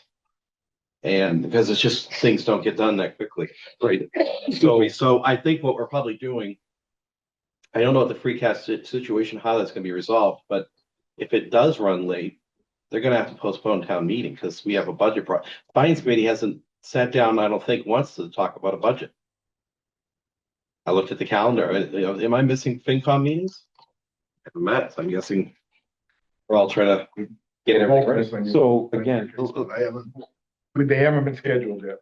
again, having understood all of that, what do you want from information from me that I haven't given you? I feel like the answer probably comes a little bit in time. Yeah, but I mean, I want a number on the ambulance. Oh, yeah, clearly. I'll get you lease information for the ambulance. And I would say throw the equipment in on that too. Right. That's my opinion. Yeah, and if you think that this ambulance 3 number is high to begin with, how I much could know it be it's high? How high could it be over your contingency? Pricing, You could probably be with contingency. because you're gonna order it probably Probably July, right? That was figuring a high cost on that ambulance. About 40,000 over, so it's probably 440, maybe a tiny bit less. That wouldn't cover one of these items except the stair chair. Where it helps. Yeah. But then you throw in the stretcher lift and the cardiac monitors, all 3 of those, 3 and 3. You're already at what? You're approaching 550 anyway. It's like buying another ambulance.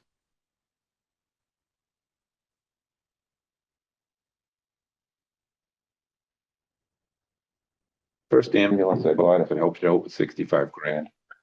We're dating. Still have Third it. owner, you're the third owner. I wish I still had it.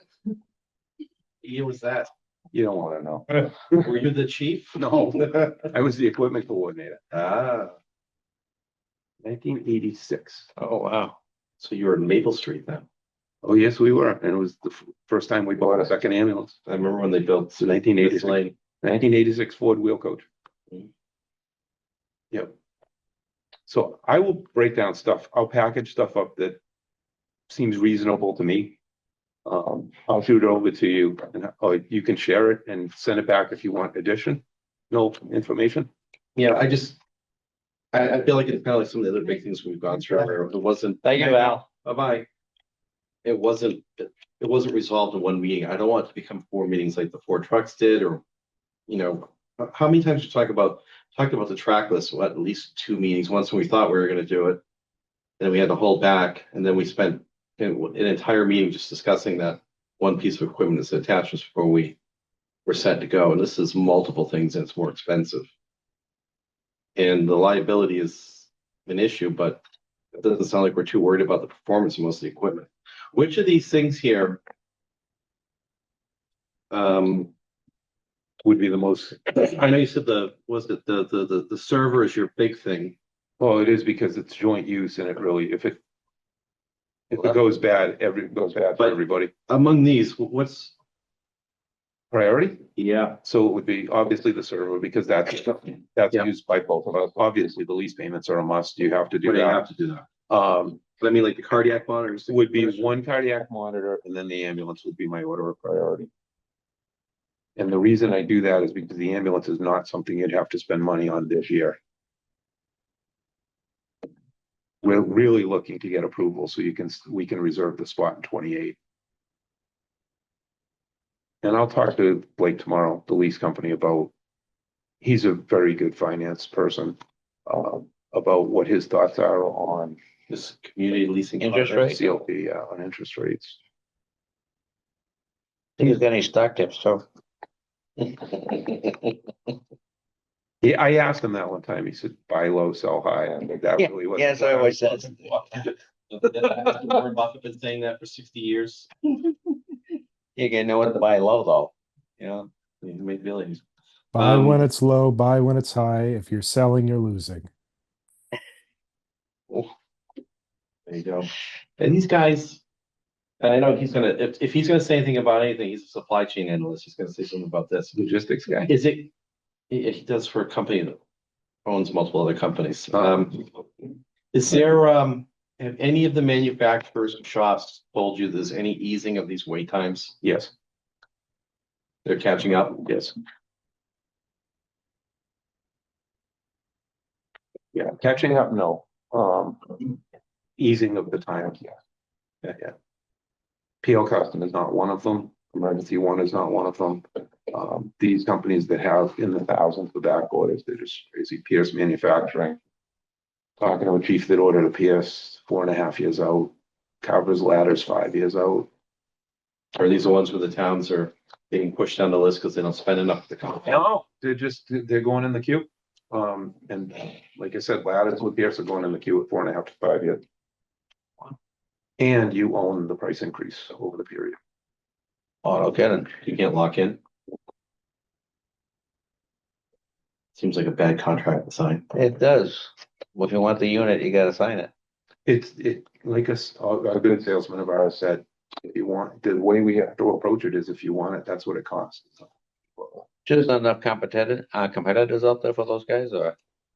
No, everybody, even the small manufacturers are booked solid. Where we bought the block truck, who is a small custom manufacturer, is booked up now through, I think he told me the other day, it was late, no, 27's booked, so he's into 28. And he's into mid-20s. So even those guys are.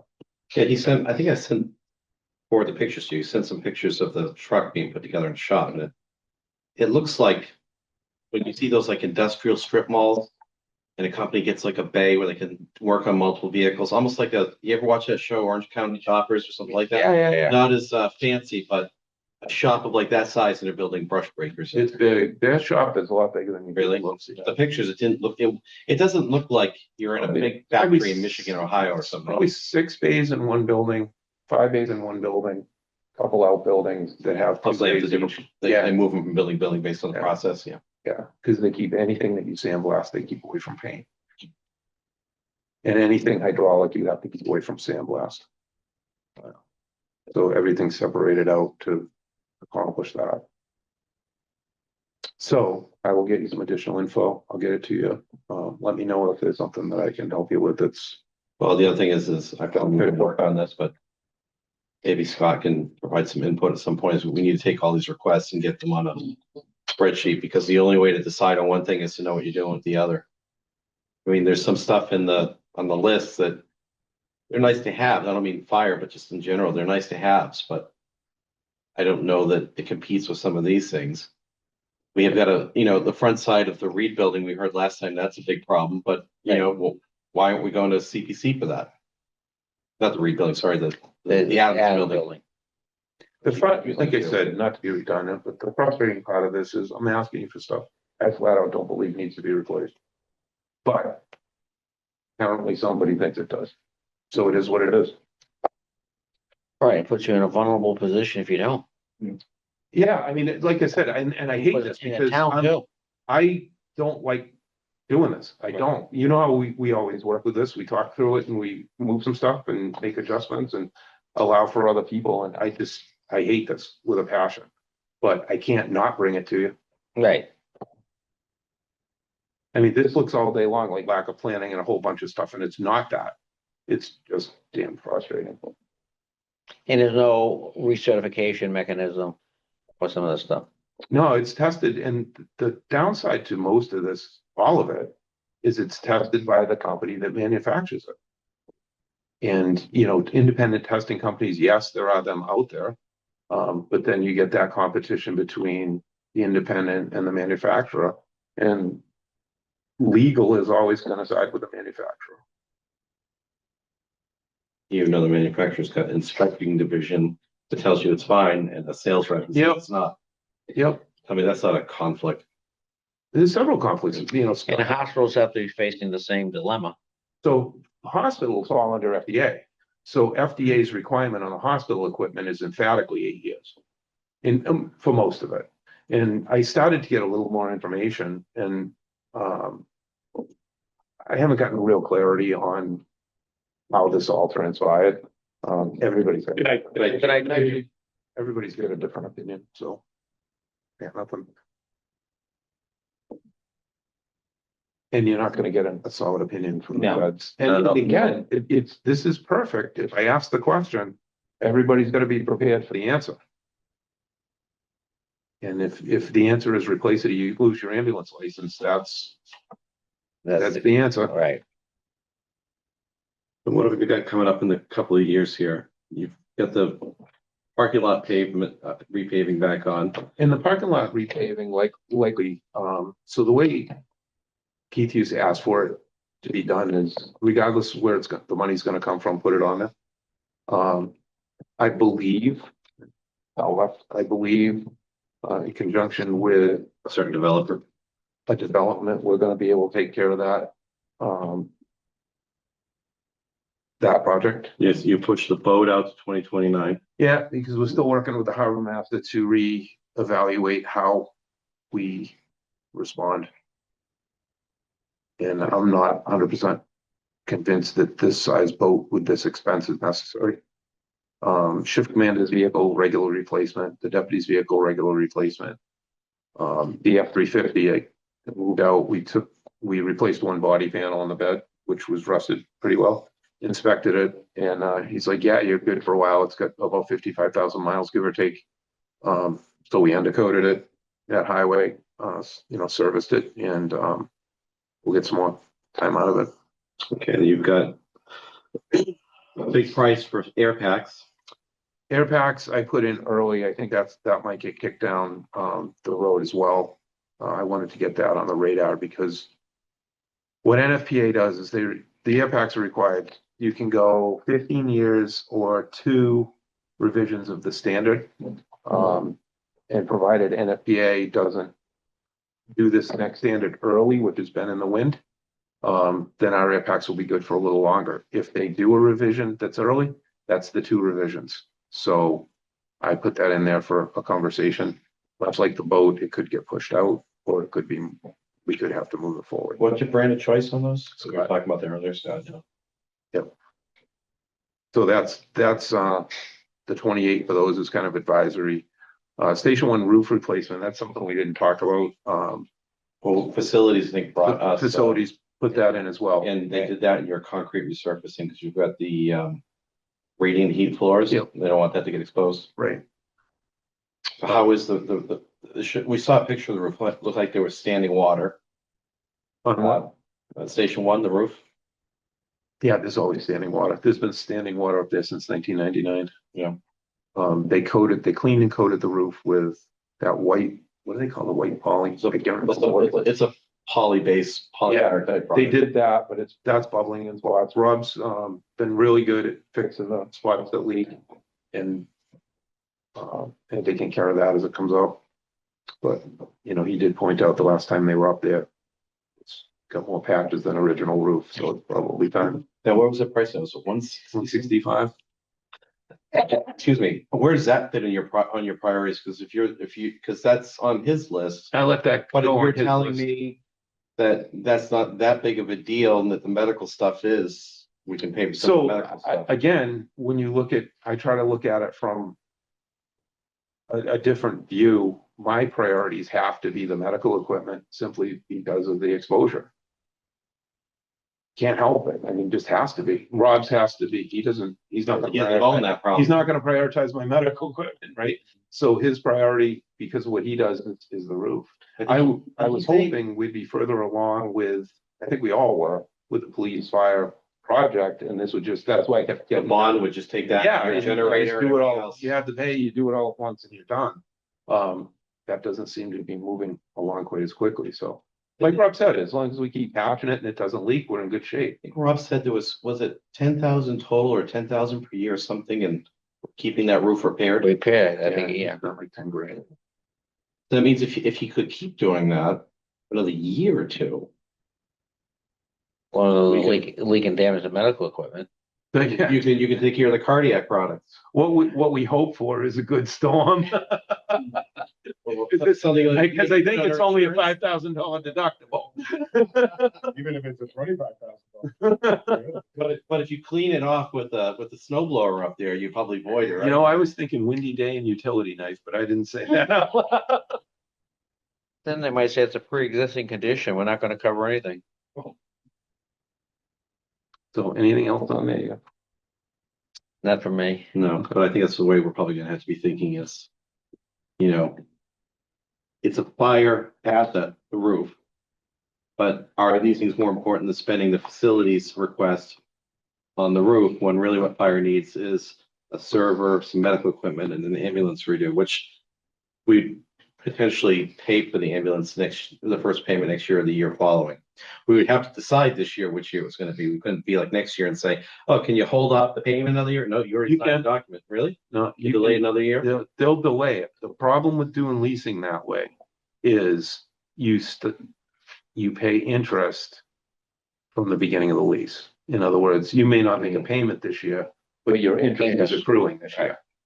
So you gotta be careful of that. There's been many a fire chief that's been Burned by that? bamboozled a little bit by that. Oh, I don't have to pay. Yeah, he's still accruing. Yeah, you're gonna, and that interest is on the whole nut. Yep. All right, I'll put some stuff together for you. Get it over to you. Obviously keep Scott in the loop. If you need anything else, Yeah, I probably need I don't think I got a copy of that striker document. take that one. So we can have it. That's why I was writing on it. Is that? I thought you gave it to me. I was writing. Oh, I on don't it. care. You have it in the email. All right, I'll double check. I must have missed it. If you don't have it, I'll send it to you. And if I do, I probably didn't send it to the guys, so I'll forward it over. I guess I need to start printing out everything you send me, huh? Because we don't get copies anymore. Well, we used to still get stuff last minute anyway, and it's still printed for us. Excuse me. So that was my good news for this year. It could always be worse. There's never a good news year for fire spend. It's always expensive, and we need to do this now because the price is going up. I'll tell you what though, if you want to make yourself feel better, the tower we bought in 21 million, it's now 2.5. Yeah. Same exact truck sold in Connecticut, $2.5 million. And That's a Smeel? And that lease is. That's a Smeel, right?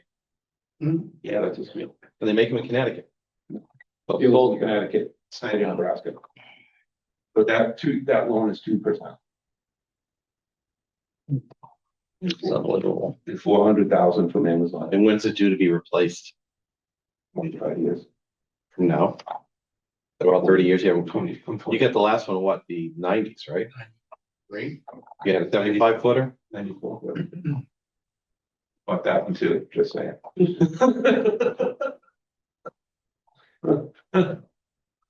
Is there some story about some guy who stood up at town meeting and said, we don't need a ladder like that? The UPS guy, Bobby Morrow. Okay, Poor guy, he was the only, and I gotta give that man credit. He was the guy with the biggest amount of courage I've seen in many years. Stood up and absolutely opposed it. He was the only guy in the room. They voted aye, opposed, one guy. it's like when we voted to buy the Blackwater Memorial Forest land. One no vote. He's a nice guy. He's a really good guy. He just didn't believe in him. Cool with that. So. All right, well, thank you very much. A lot to think about, huh? It is. All right, then I'll move on to future meetings, February 11th and February 25th. We plan to vote on the 25th, but I don't see that happening. We'll probably have to revisit something or just have a pre-voting discussion on what to do about everything. We'll see when we get there. All right. Anybody have anything else for future meetings? Excuse me, anything else they want discussed, added to an agenda? Hearing none. At the February 11th, we have recreation in schools, and I think schools is coming up with a list. So that we'll see what they bring us. Will they be ready? The school budgets are notoriously late. Their budget has nothing to do with capital because it's just like the town's operating budget. Right, but I mean, they know what they want. It's like, so when I sent the email out that, hey, we need to schedule an appointment for you guys to come before us and, go through your requests.